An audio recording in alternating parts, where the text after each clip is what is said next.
Okay, and away we go. Welcome to the first ever episode of Into the Van. I'm Mike West and I'm so excited to be getting this journey underway. I'm an alt country troubadour. I hate that word, troubadour. I'm an alt country singer, and I'm best described as not country enough, not blues enough, not folk enough, too heavy. I get to weave in and out of these genres, from punk and metal festivals to country gigs to folk shows, and that has lent itself to me being able to sit down and talk with so many amazing musicians from all these different genres that I thought it was a crime to not record them and create a podcast.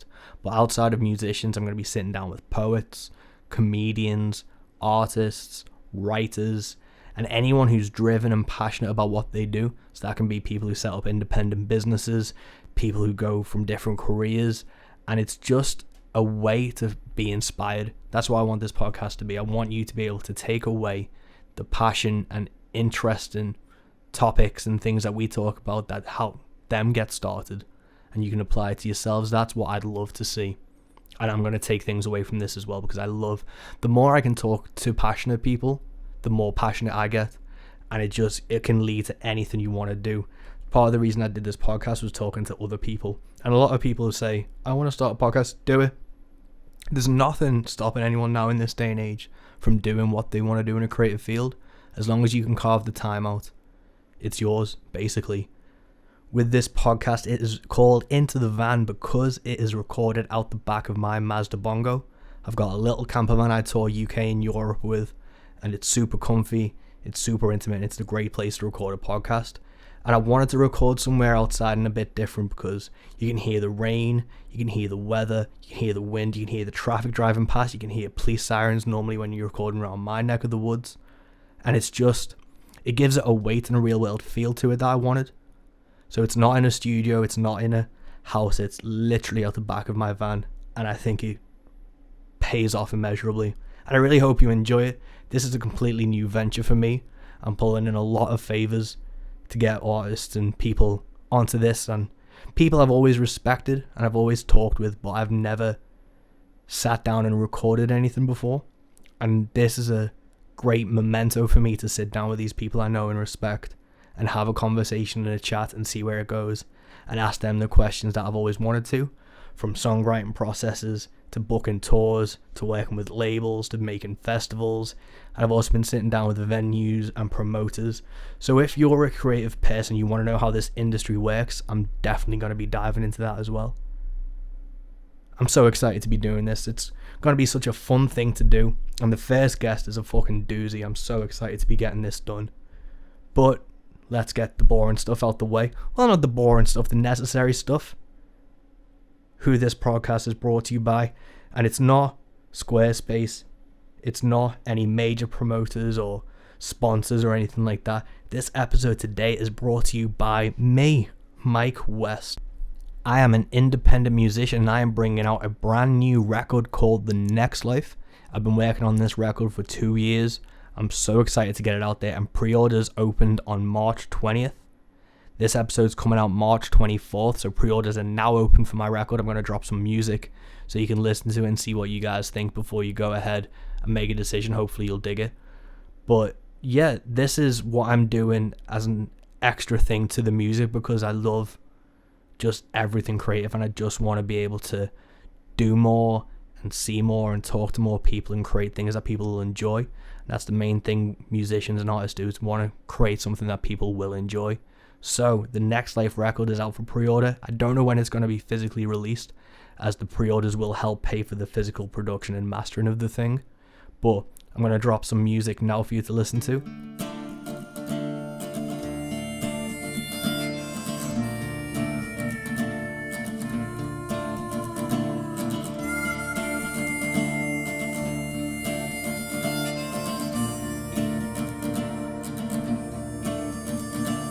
When I go, bury me in the sky.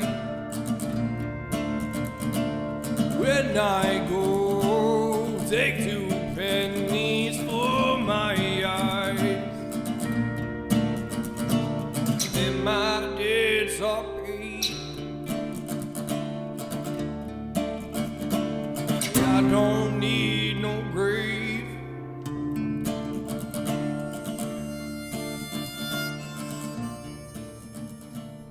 And hopefully you digged it. Now on to the main course, the main event. This episode is with the incredible Shawn James. He's an American artist who is just fucking killing it. I've been a fan of his for years, and I was lucky enough to tour with him on his first UK tour in 2017. And that was insane within itself because I was a huge fan of this guy's. Saw he was coming to the UK, and I sent out so many emails because he put up where he was going to be, who his booker was with an email address, and if he wanted to book more shows, get in touch. So I took that email, which was from Christian, who still books his shows now. He's a great guy. And I pestered him and pestered him and pestered him until they were like, do you want to do the Leeds show? Of course. Took the Leeds show, went down. They added on 3 more dates with me, which, again, I can't thank them enough for. I wouldn't be where I am without Shawn and Christian's help. And I wouldn't be doing this podcast either because Shawn, once again, has done me a huge favour and is the first guest of Into the Van. This was recorded just before his sold-out Birmingham show on Friday the 13th of March. And I really love this chat. I'm super interested in his perspective on covers and the music industry and how he himself as an artist does things and navigates this modern world. I think we had a really good chat. I hope you really enjoy it. And yeah, let's give it a listen now for the first ever episode of Into the Van with Mike West and our first guest, Shawn James.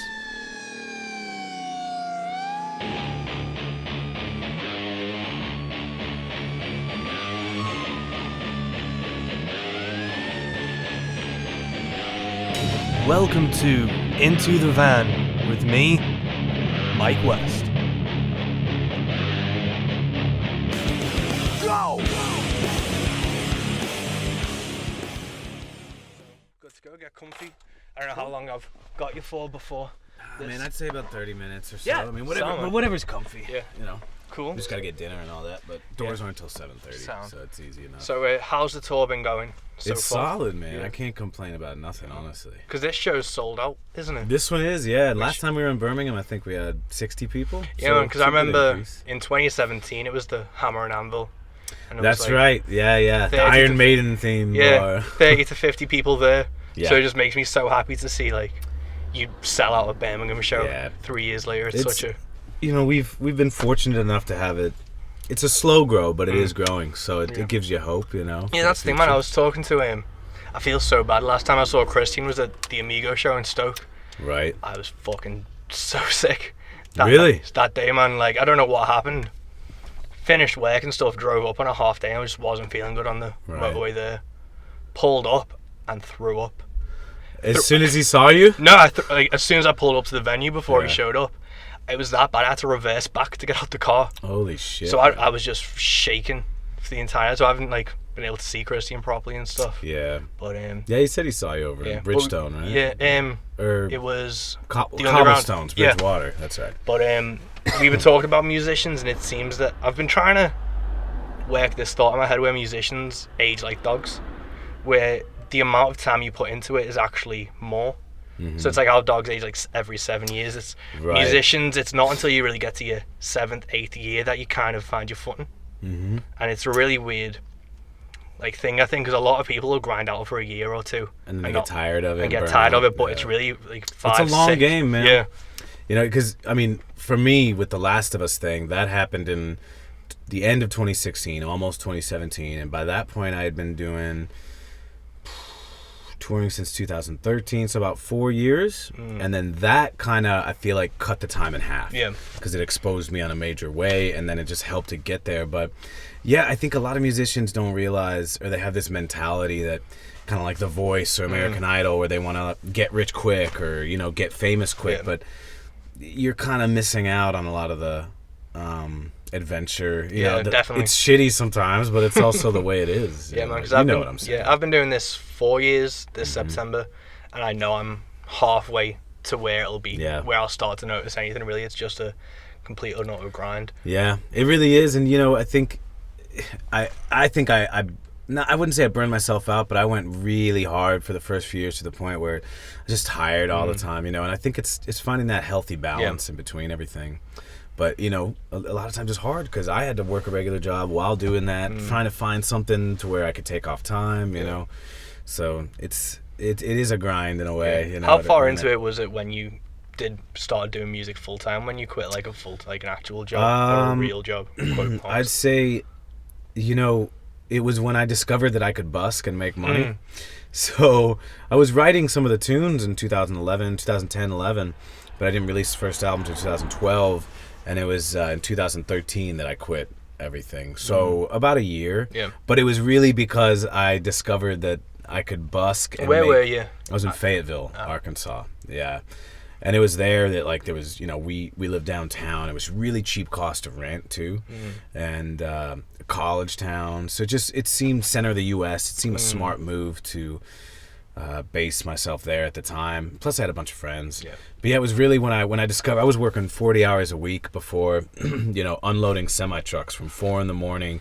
till about noon. And it was hard work, and I hated it at times. But when I started busking, I quickly realized, like, what the hell have you been doing? This was always an option, and you can work like a third of the time, a half of the time, and just make as much. It just blew my mind. So that was a big revelation for me, and it enabled me to really start putting time and focus into this. That's crazy, man, because I think people worry about having a job and being sustainable. It's more of a working smart, not hard mentality. Exactly. Because if you're pouring yourself into a 40-hour job, you're not gonna have the energy or the time or the focus. You gotta have time to relax a bit and not feel burnt out. But yeah, it's a challenge, It's so interesting, man. It's hard because everyone always burns out before they can do the creative thing.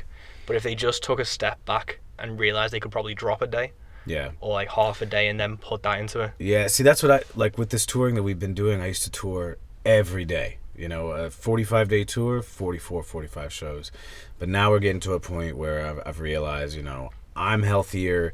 My vocals are in better shape. I'm not wearing them out. So now we're doing 5 days on, 2 days off a week. But that's just wasn't feasible back in the day. When you're making just enough to cover your gas and maybe buy some food for everybody, it's can be tough. Yeah. So the first tour, 2017 was your first UK tour. Yeah, absolutely. So that was you solo. And then it was, did a short run with the Shapeshifters. Yep. After that same year, at the end of the year, we spent like 5-6 months in Europe and the UK that year. It was crazy looking back, to be honest. Yeah. And how do you think Europe and British crowds are compared to back home in the States? I've been asked this a few times, and it's always the same. I just feel like in the States we're a little bit jaded. There's music all the time, and not that there's not here, but I think over in UK and Europe, they just appreciate it more because you're crossing an ocean and you're coming from so far away, and maybe they don't get that type of music all the time. Like, they'll get local musicians and people in their towns and this and that, but I just think they hold it more dearly and kind of appreciate it a little bit more. 100%. I think the further you go afield, the more people appreciate you making the effort to come out. And it makes perfect sense. That's the way it should be, kind of, when you think about it. So that's it. And it's funny, but the U.S. is now just starting to catch up to the energy that I felt in Europe for years. Yeah, and now it's just now, after so many years of touring, I feel like people are starting to get it more, and I don't know. It's hard to put a specific answer on it, honestly. Yeah. But yeah, I definitely think UK and Europe, they just they come out harder, and they go a little wilder because it's a unique, and you're only there a month or two, so they got to make it count before you disappear again for a bit. Exactly.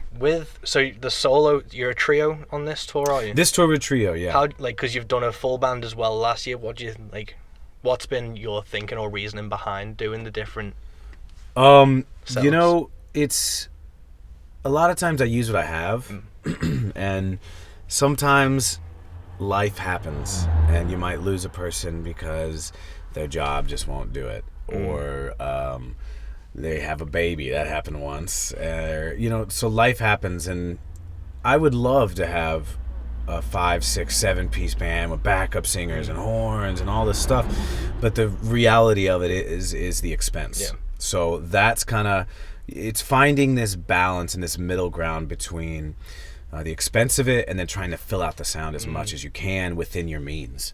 And that, unfortunately, is the reality of it. Yeah. You know, so, but it also is kind of exciting and fun because you get to recreate songs over and over again and reinterpret them to who you have, the skill of the player, and also the layers you have in the moment. Like this set is one of my favorites with the 3-piece because it's you know, it starts off just me solo, and then it escalates to me in the bass, and then the drums come in and we do like the more tame ones, and at the end it's just balls to the wall, you know. Did you ever watch, was it Talking Heads, where he kind of did that, where it was David Byrne on stage first singing and then the acoustic and then the bass, and then he just built up the full band, the entire thing? I think from your first tour that seems like it's more of a drawn out process, but it's a really I think emboldening way to do it, and it gives the audience something. Exactly. You know, last year what I did was we came out swinging with the band, and then I'd take 20 to 30 minutes in the middle. But I don't know, it just felt a little lackluster, like the energy wasn't increasing the whole time. And then I think people also saw it as a chance to take a smoke break or a drink break. So with this, I kind of feel it's just unending building on top of each other till you get to the end and it's the climax, you know? So yeah, I'm really enjoying it, and I think it's the punchiest but also tightest kind of setup we've had, just because it's only 3 people and it's, you know, drums, bass, guitar. So it's just tight, punchy, in the pocket, and we've reworked songs to kind of fit that. Yeah. So I've been having a blast with it. Man. It's a shame it can't go on for the rest of this tour, but I think people underestimate how powerful the 3-piece can be. Like Absolutely. I saw Grand Magus the other week in Manchester. Yeah. And they're a 3-piece, and that was the loudest band I'd seen outside of Motorhead. And it was like, my dad, who we go to shows all the time together, he never wears earplugs, he never does anything like that. And even he looked at me and went, shit. And it was just purely a trio, and I think that's a really fun dynamic to play with, because it's not used as much as I think it should be, or it could be. Yeah. There's something about it to where you have the necessary layers for rhythm, for low end, and then you get your top end guitar, and it's the simplest, not the simplest, but as a band I think it's the simplest, but if you really hone it in and style it, you know, around what you have, it can be the strongest for sure. Cool, man. I saw a video of doing Like a Stone in this set. Yes, sir. Yeah, that sounds good. Was there a reason behind picking that song, or is it just... You know, I've always really, really liked that song, and lyrically what he's talking about in it kind of sadly relates to what happened with his death, his untimely death and all that. And, you know, I've had that song in my pocket ever since he died, but I didn't want to put it out there because I felt, I don't know if disrespectful is the right word, that's the wrong word. It felt a little like if I released it right after, I might have been like capitalizing on it happening, and it felt a little icky and weird. So I just waited. And this tour and this year, it's been long enough, and I was like, all right, it's time, you know. And I've had people request a Cornell song forever, you know, and I was like, all right. But yeah, I chose that one because I like, he did acoustic versions of it himself, which I loved, and I thought that I could take it and kind of, you know, like I always do with my covers, pay respect to the way it was, and then also add my little twist to it. That is the thing, man. I think with your stuff, especially when you do a cover, you completely take your own, because I've fucked around with Like a Stone, and I could never find the angle to make it mine, or to make it get a hold, and then I heard your version, was like, fuck, I'm never touching that one. Well, man, I don't think, honestly, I didn't really go too far from his version acoustically, but I think it's just a different type of intensity and energy I can put into it. And then, you know, he had his own thing, and that's the best it will ever be, is the original, you know. But I just felt it was time to pay some respect, and you know, because he's one of the best male vocalists there was, you know. So insane. I did a similar thing. I've been fucking around with a cover of Numb by Linkin Park, just because they're so entwined together now, Chris and Chester, and it's just a heartbreaking thing. But again, it's when do you play it, and when do you leave the space for it? I'm not trying to talk shit on other people, but I saw so many people jumping on this bandwagon of, oh, it's popular right now almost, or I'm going to get a lot of hits off this because it's in the media right now. And that's what exactly turned me off. I was like, that just felt wrong. So that's why I took some time and just, did it that way. But yeah, I'm happy with it. And we're going to do, everybody's been asking me, are you doing a recording of it? Yeah, I think I want to do it because I just moved to Seattle in the U.S., and that's, I believe, where he's from. So I want to maybe find a beautiful place out there that's affiliated with Seattle that people know, and do it maybe out in the woods somewhere in a cave or something. I'm gonna take my time with that one. I get requests for covers all the time, and I'm never offended or anything. I love it, but I feel like there's a fine line between being known for just doing covers and then originals. Yeah. So I like to space them out and not just put a whole ton of them out there. Yeah, I've been kind of vehemently against playing covers in my sets just because I'm still doing pub gigs, like 2 45-minute sets, and it's mostly originals. I do 3 covers, and people come up to that, and I just shoot them down straight away. Yeah. And that's kind of put trepidation in then doing other covers. But with the actual covers themselves, do you have issues with the rights and things like that? How do you get around, or how do you deal with getting the rights to the certain songs and things? Like for the Shapeshifters album, like you did a full covers, was that a difficult task to get the rights to those songs? Not really. There's an agency, I don't know how it is in the UK and in Europe, but Harry Fox Agency is the one that you go through in the US, and they make it really simple. You have to do your research, so you have to find out who the publisher is. That's the biggest thing, who wrote it, all the information's correct, and then you go over there and you kind of prepay for what you think the streams may be, or the downloads. Or physical copies get a little tricky, and that's why we never physically pressed the covers album from the Shapeshifters. But yeah, man, I don't know, I feel like it's such a gray area, because anyone is allowed to technically release a cover after a song is released. You don't necessarily need permission. No. Anyone can go on YouTube and put a cover up. The permission wasn't necessary. It's when you get to the point where you're making money off of it that you may get a knock on the door from the government or some agency being like, hey, we want our cut. Yeah. So that's really what people have to look out for. Anyone can do the cover, but as soon as you start making money off it, that's when it gets tricky. Yeah, that's usually because I'm looking at doing Rainbow in the Dark. Yeah. It's like I've got it bookmarked to do my research on things like that, and it always seems like it's a tricky one to do. I think there are some UK agencies for it. Yeah, and it's really only if you want to sell it. Like I said, you could put it up on YouTube, and that's why they have those algorithms. They'll go ahead and mark it, and you won't earn ad revenue off it. It'll go to them, but you can still do the cover. Spotify, other things like that, that's where you got to be careful if you're releasing it on the streams. Yeah, it's crazy, man. It's just a weird time for music now, and you released the first 3 records independently, and then with The Dark and the Light, it was through a label. What made you switch? I wanted to I wanted to try and see what it would be like to work with a team, and I've done it my way independently for so long that I knew that I could always go back to that. Yeah. But if I didn't try, it's an independent label first and foremost, and that's kind of what in the end attracted me to it, because it just made sense. I didn't want to go major or anything like that, and they were able, I maintain creative control and all this, and the decisions are made as a team and not just what they say goes. But yeah, if I wouldn't have tried it, and if I didn't try it, I would have always wondered what if, because I know what it's like to be independent. I love it. And, who knows? I may go back to that in the future, I may not. I don't know. But this was, it was a learning. It was a learning game, really, and I wanted to see what it was like to work with a label, learn some things, see what that world was like, and yeah, it hasn't really had any negatives, but there are ups and downs to all of it. Yeah, you know what I mean? So, I'm glad I did it in the end, and I think I've got one more to do with Parts and Labor, and I'm really excited about it.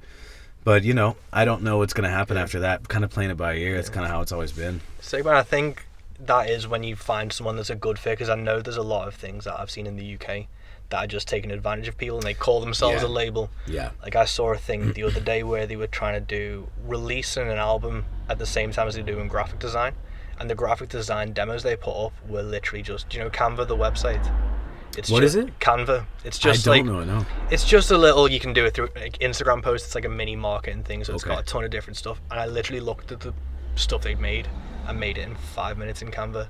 I was like, you better not be fucking charging anyone any amount of money to do this shit. Yeah. But I think it preys on independent artists who haven't run the ringer like yourself, who are just, they don't know what to do. Well, yeah, and I think it's a lot of times in the beginning too, when you're kind of desperate for either exposure or whatever, and you're just trying to get yourself out there. Like for the first 3-4 years of me releasing music, I released through Bandcamp, and it was a pay what you want. If you didn't have anything, well, put 0 in there and maybe spread the word, help out.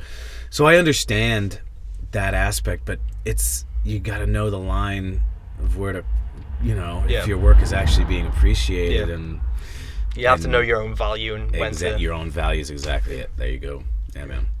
But it's an interesting time for independent musicians, especially with... It's a new area for everyone. Even the majors, the major labels, they still have control over stuff, but they don't know what's going to happen. No. So it's a new time and a new age, but it's also exciting because artists have the most capabilities and abilities than they've ever had to release. It's really leveled the playing field against the independent guy in his bedroom and the major people. They've all got basically the same tools at their disposal. It's been a really interesting thing to see. Absolutely, and it's only, I don't even know what's to come next. We'll see. I know there's more. Yeah, are you on TikTok yet? No, I'm not. I mean, some of the music, I think I've released it on it, but I've seen some funny things on it. Yeah. But I haven't messed with it. No. I've put my music onto it through my distributor. I haven't downloaded it or anything yet. I think I'm too old for it. It just, what is it? Is it kind of like lip syncing to songs, or is it? I think it's like if Instagram and Snapchat had a baby, so it's like 15 Is it like seconds. Vine kind of? Yeah, so it's like a new Vine type deal. Okay. Because just before you came down from Soundcheck, I was looking at an article through Ditto Music about TikToks, and I was like, I don't think I have the time or energy to fuck with a new thing. That's another thing, when you're touring full time and you're already on these other things, it's adding a whole nother, I don't know if I want to call it workload, but yeah, it's just, I tend to go towards the main ones and try to reach how I've been and see how it goes. But yeah, I'm not opposed to it. It's just I like to wait and see what happens, and then if it's all right, then let's go for it. Because there was an app that came out last year that didn't... What was it called again? Because I remember you signed up to it. I signed up to it. Everyone, the industry in general, was like freaking out over this thing, and it was probably marketing and publicity. Yeah. But I was like, you know what? Let's try it give out. it a shot, and then I was what was it called? I don't even remember. I remember after a week or two, I was like, oh, this isn't gonna go anywhere for some reason. I don't know why. Yeah. But yeah, I did try that one, and then it seemed like a wasted effort. Because when a new platform comes out, you kind of think if you're one of the first people to capitalize on it, you're ahead of the curve, and you might be able to connect with some people. Right. But then it's how many of these apps do you clog up your phone with down the line? Exactly. I can't even remember the name of it. They're making apps to release, to connect to all the different social apps, and you make one post and it sends it to all, because there's so many these days. Yeah, I use Beat Chain for that, which is good, and it tracks your posts. And I haven't done it yet, but I notice it, and I'm like, that may be easier for me. Like, I can queue up a month's worth of posts and then leave it. That's beautiful. And that's a really helpful thing. But then it shows like what did well. And it'll be all the music. Also, to get you the stats and everything. Yeah, and it's like all the music posts do shit, and then I put a picture up saying how much I love my girlfriend on her birthday. I've noticed this. I've noticed this. I'll have a new song released or something, and it's all right. And then, a picture of me and my dog, and it's like, boom, it's the biggest one I've released this year. I think it's because people want to connect and see you as a normal person, and see your day to day, because a lot of times artists don't present themselves that way. They only want to show what they want to be seen as. And I'm guilty of that at times and stuff, but I find when we open up a little bit and let them in and just see a little bit of the day to day, or like a stupid post or this and that, they really respond warmly to it, because you're just another human being. I think it lends itself especially to like our type of music, because we're not Kiss, we're not the fire breathing makeup people, so it's like people like you and Danny, like Amigo the Devil, the more you just like show like how vulnerable and human you are, it seems to engage, and your fans are really good at like receiving that. Yeah, I was horrible in the first few years about talking to people, and then I started.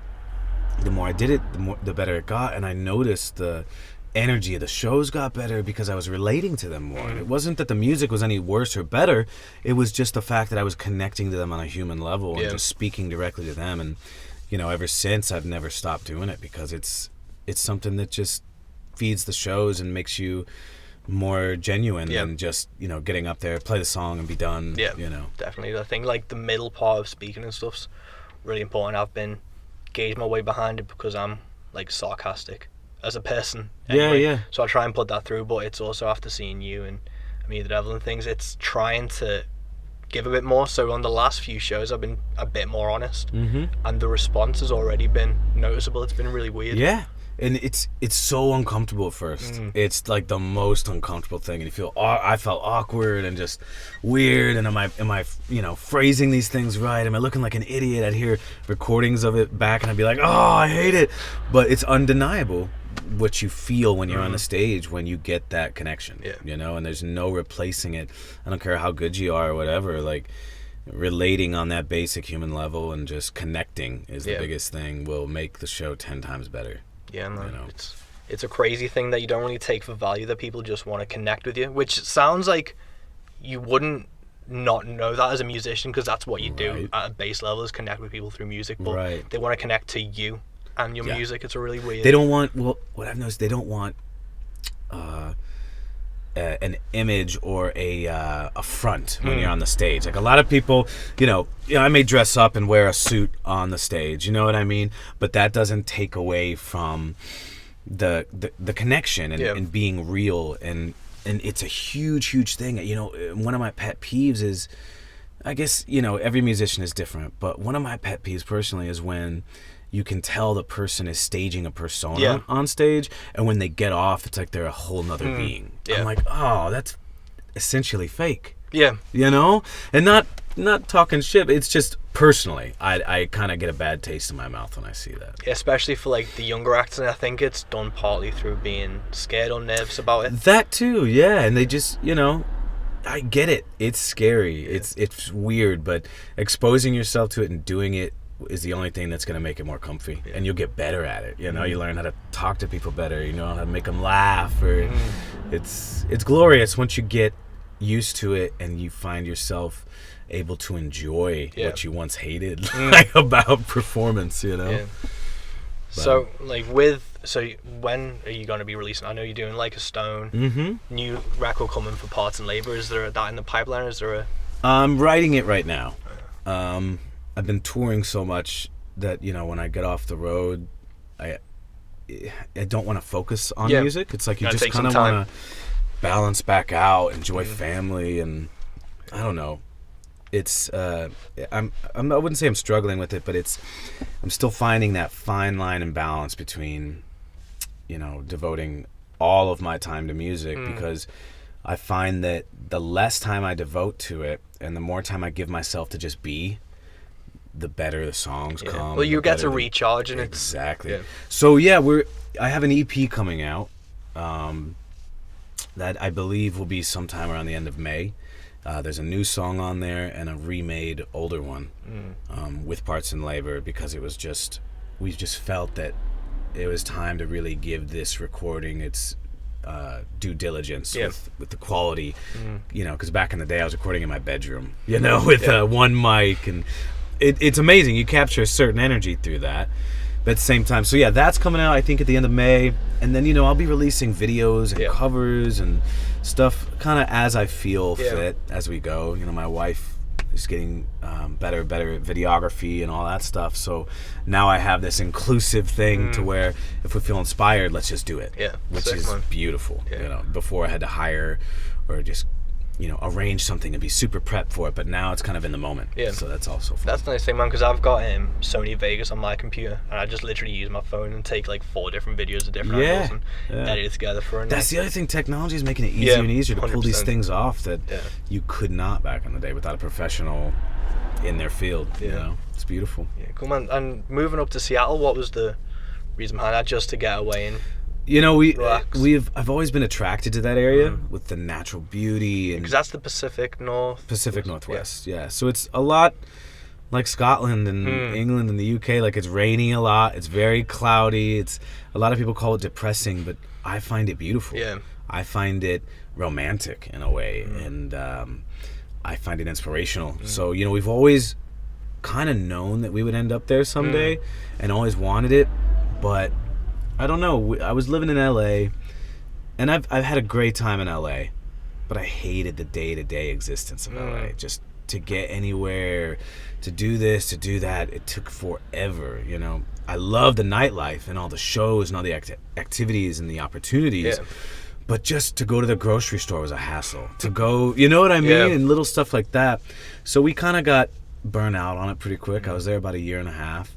And then we toured for a year last year. And we were like, well, we're not going to live anywhere because it doesn't make sense to pay rent when you're never home. And then at the end of this year, you know, my wife, she had some troubles with her health, but she had surgery and she's doing better.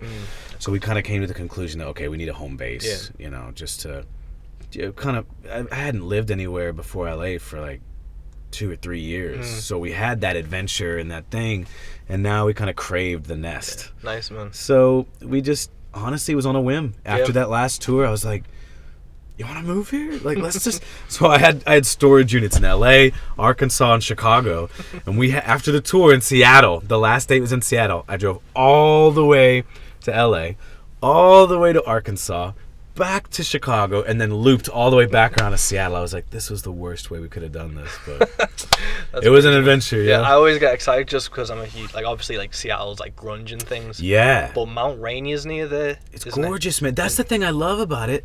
So we were going to move to Colorado, to the Denver, Fort Collins area.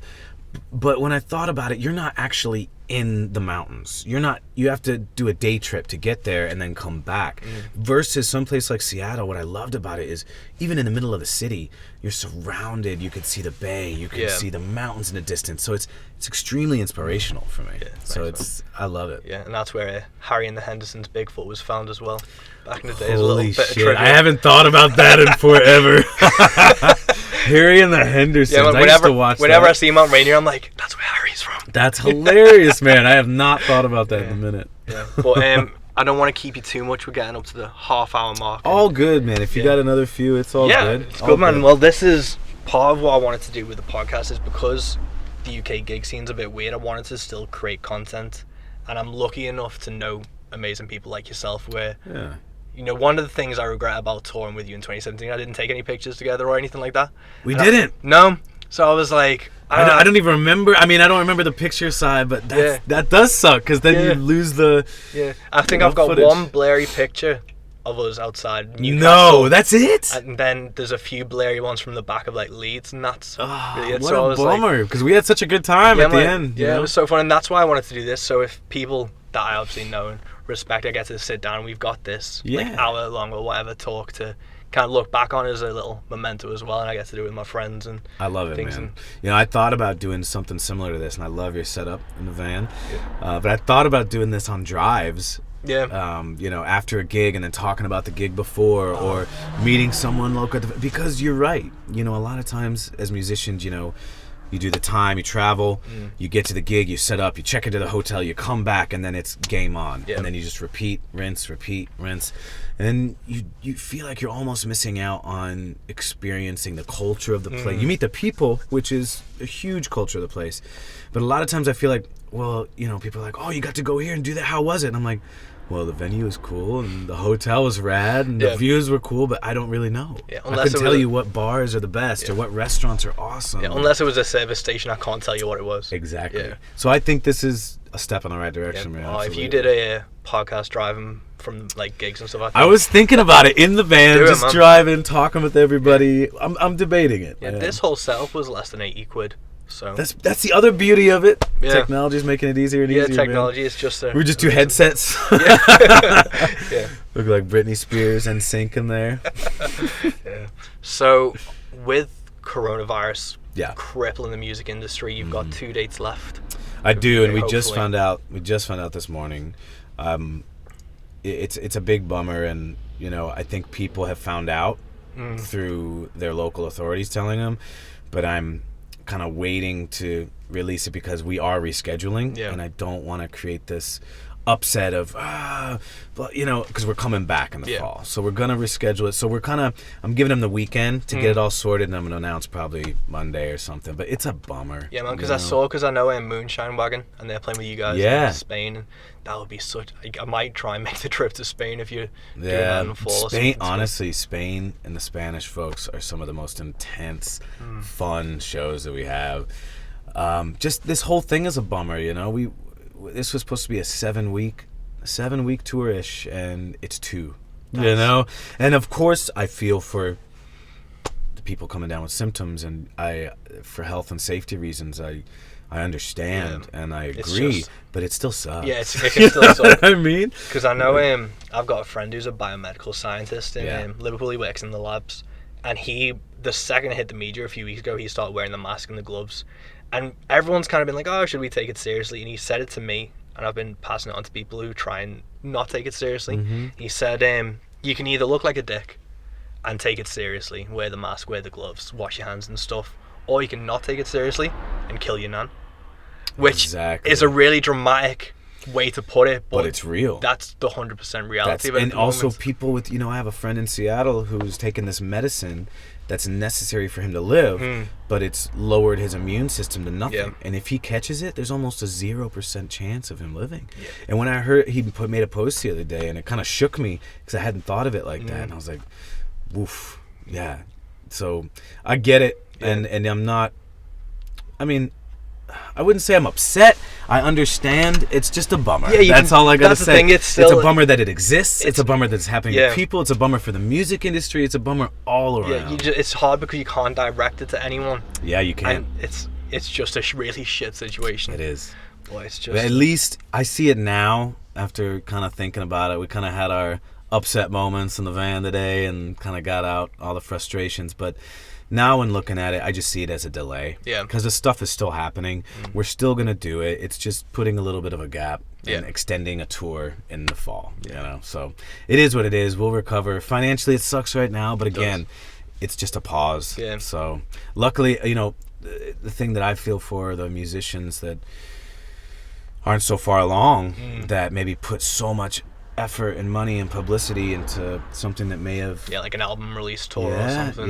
Now they're just screwed. But I think the people will rise up and help and support artists. It's definitely a rallying call, because music's kind of taken for granted, especially in the grassroots level. Yeah. And if that goes away, people are really going to fucking notice it. Absolutely. And I think this is partly going to shock people into being like, oh shit, if we don't buy a t-shirt, if we don't buy the vinyl, if we don't pre-order, these little bands aren't going to be able to make it much longer. No, and everybody started like that. Yeah. So, that's how you develop and get the Chris Cornells and Eddie Vedders and all these guys. It's just we'll see what happens. I hope that it's quickly resolved and gotten over, and that we don't have to, the human race doesn't have to deal with stuff like this too much more. But I'm also afraid, because it seems like it's gonna continue. I don't know how long it's gonna be lasting. I've got an April tour that we're considering pulling, depending on how quarantine goes and if the further along it gets. Right. The hopeful part is that I've seen decrease, I guess, in countries that have had it sooner than others. So I'm hoping that a vaccine gets released or something. No one really knows now. Yeah, it's just all. It's a big gray area. Like it's hard to understand a lot of it, but. I think we just stick by the facts we do know and try to protect each other as best we can. Yeah, boy, it's crazy, man. But we'll get a move on so you can get to sold out show in Yes, sir. Dead Wax. I'm so happy to be seeing you again. Hey, it's wonderful to do this with you, catch up, man. And let's leave it not too soon next time. But thanks so much, Sean. I really appreciate this. Yeah, thank you, man. And there you have it. That is the first episode of Into the Van done. I really hope you enjoyed it. I had a fucking blast sitting down with him, and then he just tore the stage apart on Friday night. That was a fucking killer set. Unfortunately, as we've spoken, the podcast, his tour has been cancelled and rescheduled for the end of the year. If you want to know when those dates are, if you head to ShawnJamesMusic.com, you'll be able to see when those dates are scheduled, and I implore you to pick up some new music and some records to support him through this time, because that's all we can do at this time with these musicians, myself included, is just keep supporting them online and offline as much as you can. So yeah, there we go, guys. Let me know what you think. I'd really appreciate if you recommended this podcast to a friend. We're just getting started, and I really want you along for the journey. It's going to be super fun. Again, Next Life, the pre-orders are now open for the record, so if you head to mike333west.com, you can head to the Bandcamp store there, and if you dig the music, do a pre-order, and I'd really appreciate it. Until next time, we're going to have the Crap Sons for that They are a punk band from Merseyside, and they are a fucking hilarious duo. I'm so excited to get this podcast underway, and I really hope, again, I just hope you find some value in it.